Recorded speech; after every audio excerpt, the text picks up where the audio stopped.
What's good, man? This video is gonna be like awareness, you know what I'm saying, to all females. This is a awareness video. Like dudes that come in your home, bro, like and be real friendly with your child and they not the parent of that child, bro, you need to keep a close eye on that person. Like I'm talking about with the wanna take your child off and wanna be alone and nigga, that's weirdo shit. Like, cause this is not, for one, this is not your actual child, your biological child. And I'm not saying every dude is on that type of time, you know what I'm saying? But it just seemed a little weird if you not there from jump from day one, if you ain't the one that like raised that child from birth. Even still, that person still could be one of them people that prey on kids and you don't know until you find out. Like, but you need to do a background check on every nigga that come in your life. Like, ain't no way your family should be trying to reach out to you and you not knowing or understanding to do a background check on a nigga that's around your daughter or taking her anywhere like alone by herself. That's weird shit, my nigga. Like, a real man like that's not my child. Like, I love the child. I'm gonna give money to you and help benefit the child, but I'm not finna take your child alone or be alone with somebody else's child. That's just not what man, like a man in his right mind gonna do. Like, if I'm gonna spend time with your daughter, me being a man, you gonna have to be there with your child. Like, it only makes sense because a man can't show a woman how to be a woman, and what can you teach her out on the date with you and just you and the daughter? That don't make sense. That ain't yours biologically. Like, that don't make sense, bro. Like, a nigga that want to do some shit like that, keep an eye on him. I don't care how long the motherfucker been around you, but you always getting along with her, with the child or somewhere, and always taking her off somewhere. Y'all lollygagging and happy and shit. Bro, these niggas be really out there like that. Really out there like that. And I'm just so thankful that God ain't put no nigga like that in my path. Like, for me to have to put my hands on no nigga like that, because I will not be here. We had a situation like that, and it had to be handled by law, so the street shit couldn't occur. But Diddy ain't the only sick nigga out here. I'm talking about, he ain't the only nigga, we know it, but these niggas are really doing this. I'm talking about really grooming kids and trying to get with the parent, the mama, to get closer to the daughter and shit like that, boy. Nigga, come on, my nigga. Niggas throw their whole life away just for a piece of pussy, bro. Like, that's not even fully developed, not fully in womanhood yet. Y'all niggas trying to take advantage of that, bro. Sick, dirty motherfuckers, bro. I hope a nigga shove a broomstick up your ass, nigga, while you in there. When they lock your goofy ass up. I'm gonna play a clip of this, I'm gonna play a clip. R.I.P, man, that shit crazy. I hate saying that shit. Nahzia Harris. That shit is really wild. I would beat that nigga to a bloody pulp, bro. That nigga could not be in the room with me, man. I take all my anger, my whole life out on that nigga, man. I promise you. That nigga there. Any nigga like that, bro. A pussy ass, ditty ass nigga, baby hard, collecting ass niggas, bro. These niggas got mind of sick, weirdos, nigga. Like, you will sit around a child and prey on that baby, nigga, and really be having a relationship with her, and then you get her pregnant, and then you murder her, nigga. Nigga, you don't deserve nothing but that. Any motherfucker get a hold of you, boy, and don't do nothing to you, they a sorry motherfucker. I don't give a fuck. The law do not, man, you do not get, you don't get no fair justice, nigga. A nigga like you don't deserve justice. Your ass deserve a graveyard, nigga. For real. Anyway, man, let me play this clip, man. Y'all sub to the channel, man. Let me know what y'all think. And I'm gonna get at y'all in the comments. It was taken by Nahzia herself, a selfie. That's the last known picture that we know about. The picture behind me is of Zanaya, and that will always be haunting because it was taken just a short time before the evidence shows that she was never seen or heard from again. It was taken by Nahzia herself, a selfie. That's the last known picture that we know about of her. And it was pointed out to me by one of the detectives on this case and by one of the prosecutors. She is smiling and waving and saying hello.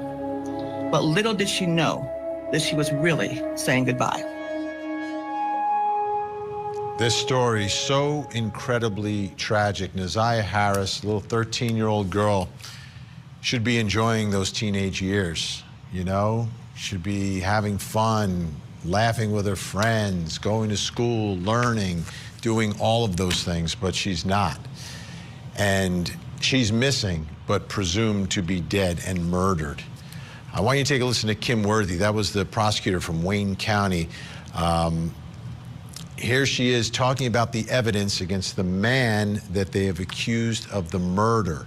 And there's a connection between this man and Nahzia's family, and a lot of the facts here are disturbing, to say the least.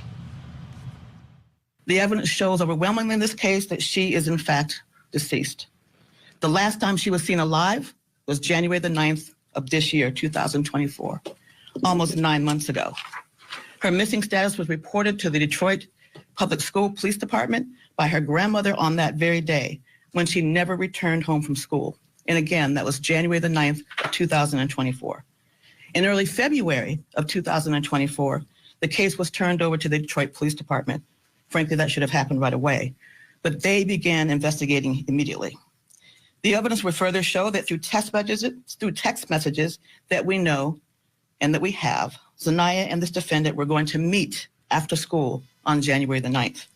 We know that she did indeed meet up with the defendant that we're charging in this case. We also know that several people close to Mr. Butts, who we were charging later, saw them together in several different locations, people that he knew well. We have evidence that at 9:30 p.m. on that day, that Mr. Butts checked into a motel and that Zanaya was never seen or heard from again. Not from her family, not from her schoolmates, not from her friends, not from social media where she was extremely active with her friends, not from teachers, no one. We know that she had no medical conditions that would cause a life-threatening medical emergency to her. And he, again, was the last person that saw her alive. She would have turned 14 years old just 10 days ago on September the 16th of 2024. And again, no one has seen or heard from her. You look at that face and you do not see the horrors that she had gone through in her short life. The exploitation, the molestations, the sexual abuse, and the pregnancy that she was concealing. The evidence will show that from one of her text messages to and with Jarvis Butts. And we also know, the evidence will show, that there's no evidence of anyone else being the father of that child, other than the defendant himself, who we charge today. And he knew she was pregnant. We know that he was also searching for ways to abort the baby. We know that sexually explicit photos were requested by him of her and that she complied and sent them to her. All at the hands, we allege, the man we are charging with her death and also her long-term sexual abuse. Today, we are charging Jarvis Butts with 1 count of first-degree premeditated murder, 1 count of criminal sexual conduct in the second degree, and 1 count of child sexually abusive material. Today, we are also charging Mr. Butts with more counts of criminal sexual conduct on 2 more girls, yes, girls, on 2 other separate cases. The girls in question now are 20 and 11 respectively today, but both were under the age of 13 years old at the time the offenses occurred that we're charging. Based on all the evidence that I've laid out now and much more that will be shown later in court, based on all these cases we will present in court, Mr. Butts targeted and befriended women who had to have sexual relationships with their young daughters. He would have relationships with their mothers, but his true desire was to have sex with their young daughters. That's what the evidence will show. He was a classic and expert groomer and pedophile. Sounds so familiar. A lot of parallels with this case and what happened to Madeline Soto down in Florida. And it's these predators. They know how to do it. They know how to get close to children. And that's apparently what happened here. I want to bring in a special guest with us tonight. Joining us from Detroit, Michigan, Nahzia Harris's cousin, Roxy. Roxy, thank you so much for joining us. Imagine you hit a big win and the other social casino wants you to wait 2 weeks. And even after the 2 weeks is over, they want you to verify your account. Nahzia Harris's cousin, Roxy. Roxy, thank you so much for joining us. This is a huge development in the case. Wanted to get first your reaction to the prosecutor, Kim Worthy, making the announcement that the charges have been brought in this case. It's definitely a sense of relief here to finally be able to hear her say those words that we've been knowing from the beginning. Like I said in our last interview, you know, we, considering his background and things like that, we had our suspicions, and we're glad that they finally came to light today. So can you explain for us the connection of Jarvis Butts and Nahzia and Nahzia's family and your family? The connection with Jarvis is Jarvis was Nahzia's aunt, boyfriend, and they also have children together as well. So that was how he was able to be around the family as the immediate family that Nahzia was living with, I assume as often as he wanted to be. And his history, how well did people know his history and what he liked to do, which was prey upon children? His history was very well known. I mean, he did do time in prison before for sexual misconduct of a 13-year-old girl or under as well. And I think he did 10 years in prison for that as well. And it was also very well known to her aunt, who was her boyfriend, that he let it be known to her as well that he was also, you know, a sexual predator, and he left a decision up to her whether she wanted to continue to have a relationship with him, and she continued to have a relationship with him, knowing that you know, he previously had those charges against him, did time for it, and that he was a registered sex offender. How long? Because what the prosecutor said, Prosecutor Worthy, long-term sexual abuse, and that's the part that just breaks your heart. How long did he have access to Nahzia? From what the prosecutor said, they said that they have messages going back to 2022.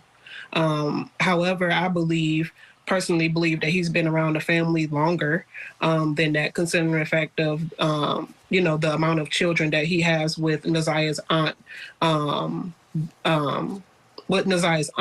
and those children, I think the oldest is probably 11 or 12 years old. So he's been around for a while. I want to take a listen to the prosecutor here who was answering a question during this press conference. Let's take a listen. Some of Nahzia's relatives said they previously had talked to CPS about allegations of sexual abuse, both Nahzia and other kids. Did that ever make it to your office? Is that something that police have investigated before?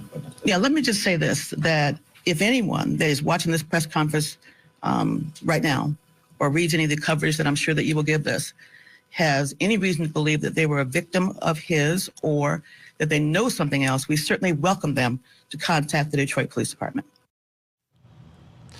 So it wasn't a direct answer to the question, but Roxy, from the position of the family, is there any level of frustration that the family knew of this, they were reaching out and nothing was done? Is anyone, like, there's obvious blame, Jarvis Butts is the one, right? But is there any level of shared blame amongst anyone else who didn't do anything here? I mean, absolutely. There's definitely lots of frustration within the family. You know, there were family members that called CPS several times. There were family members that called the police as well, and nothing came of it. You know, CPS is supposed to be, you know, safeguard welfare for our children, and they're supposed to be able to respond promptly and do thorough investigations to be able to negate you know, reports of abuse and neglect. And because of the reports of the abuse and the neglect and the molestation that were reported to Child Protective Services, and for it to just seem like, you know, there wasn't a thorough investigation being done or just turned a blind eye. And unfortunately, it's brought us to this very unfortunate event, which is, you know, my cousin being deceased today. That's exactly the problem here, right? It's Child Protective Services. We want them to protect them before this happens. If we know of something, see something, say something, make a report, and unfortunately, Nahzia was not protected in all of that.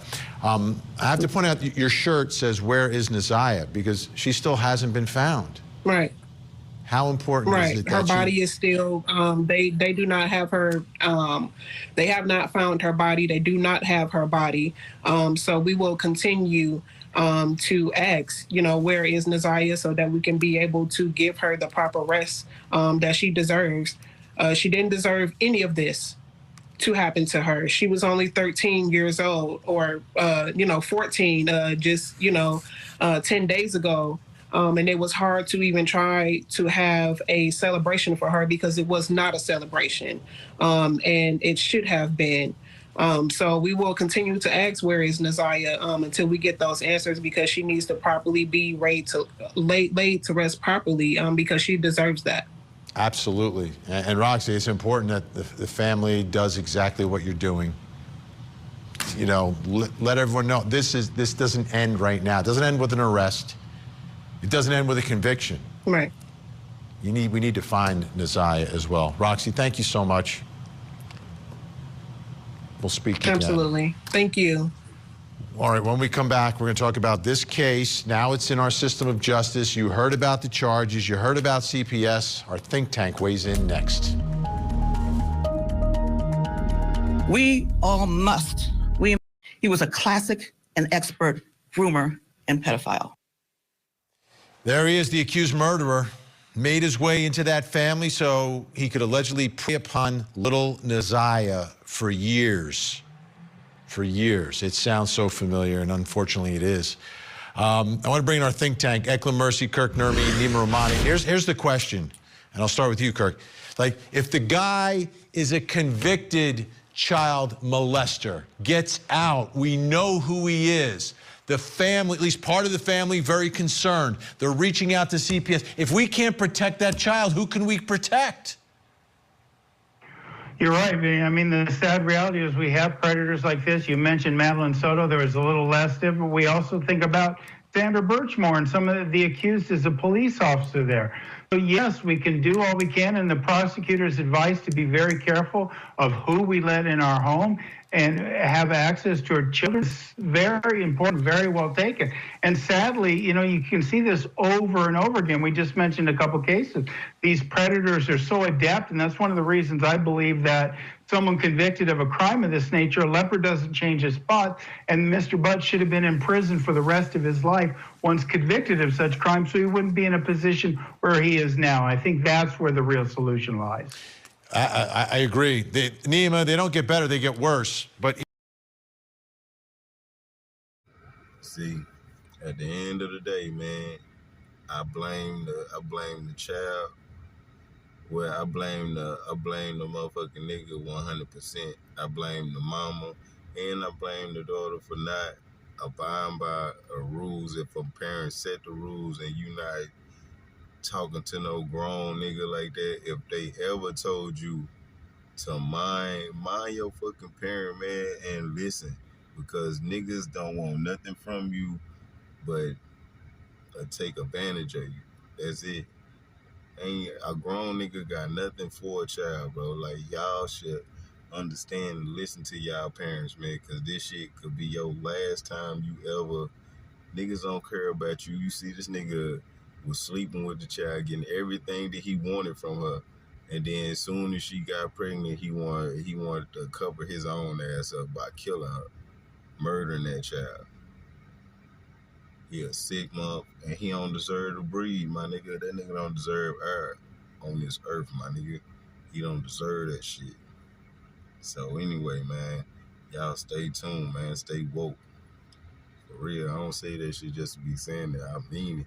Stay woke, man. Stay watching everybody. Everybody, nigga. Everybody. Nobody get a pass. Man, salute to the real, man. Stay woke.